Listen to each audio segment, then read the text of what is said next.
and welcome. I hope that you are doing well. Thank you so much for joining me here today to talk about the book, The Ghostwriter by Julie Clark. And this book is a mystery with a hefty dose of family drama that has an unsolved murder from the past. And the story takes place in two timelines.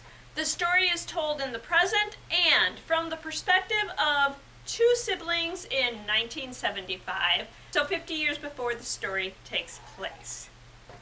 Olivia is a ghostwriter who hasn't been getting a lot of jobs lately, and she desperately needs work. She's approached by the agent of horror writer Vincent Taylor. Vincent is ill, and he wants her help in finishing his final book, which, since she's a ghostwriter, it would be kind of the same thing that she already does, just another genre. The big complication is that although she has hidden it for years, Vincent Taylor is her father. And really their relationship is so strained that even those closest to her do not know that he is her father. But she's not any closer to her mother, who Olivia feels abandoned her. Back to that murder I mentioned at the beginning, the whole city of Ojai, California was devastated in 1975 when two teen siblings were found dead in their homes. Oldest brother Danny was outgoing, popular, he loved the outdoors and was beloved by everybody. Poppy, the youngest, was independent and a passionate advocate for women's rights.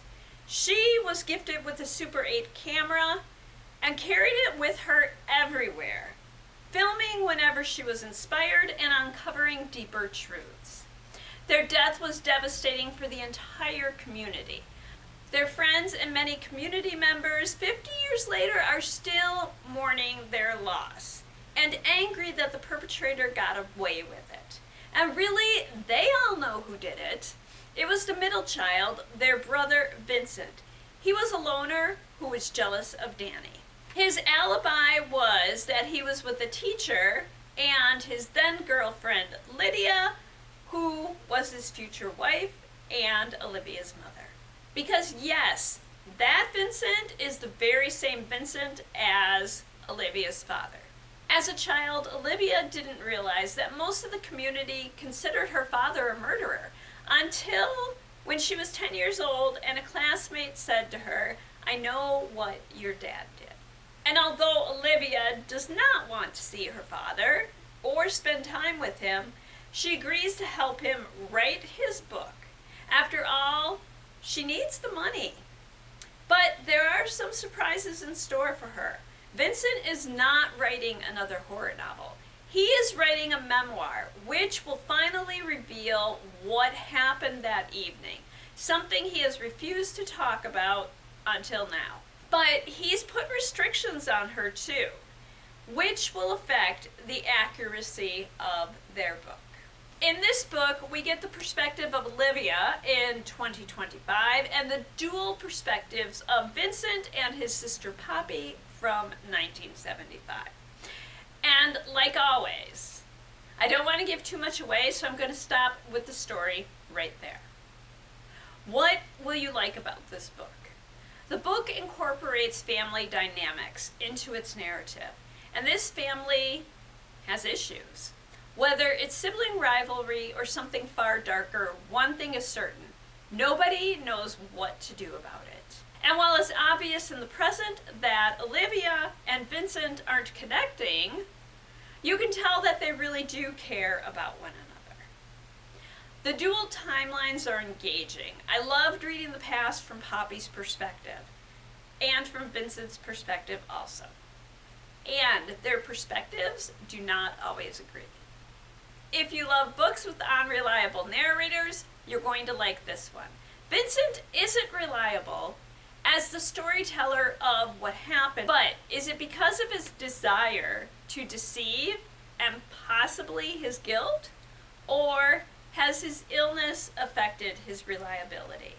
Wow, I found this book a very compelling read. There are some questions or frustrations you might encounter as you read it.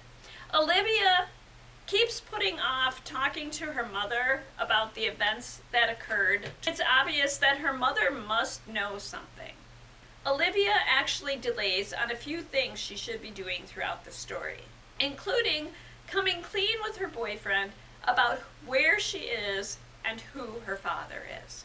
And while it's a thoroughly engaging read, it is fairly obvious who is responsible for the murder. I do have to say I love the sprayed edges on this book. That's one of the things that attracted me. I'm definitely going to be reading more Julie Clark. But what are some other mysteries where family dynamics have a role in the plot? And while I won't go into detail on the deaths, I will mention a couple books. The Forgotten Garden by Kate Morton, and this is a book that I have been meaning to read for a long time, and I need to read it soon. And in it, a granddaughter uncovers a hidden legacy from her family's past in 1913.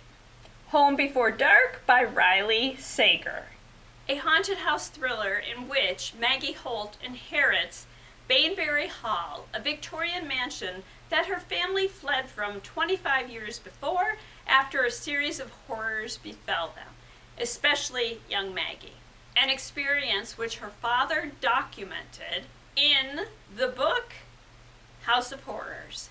And there we are. Next up is The Escape Game by Marissa Meyer and Tamara Moss. And if you're into mysteries with puzzles and riddles, this is for you.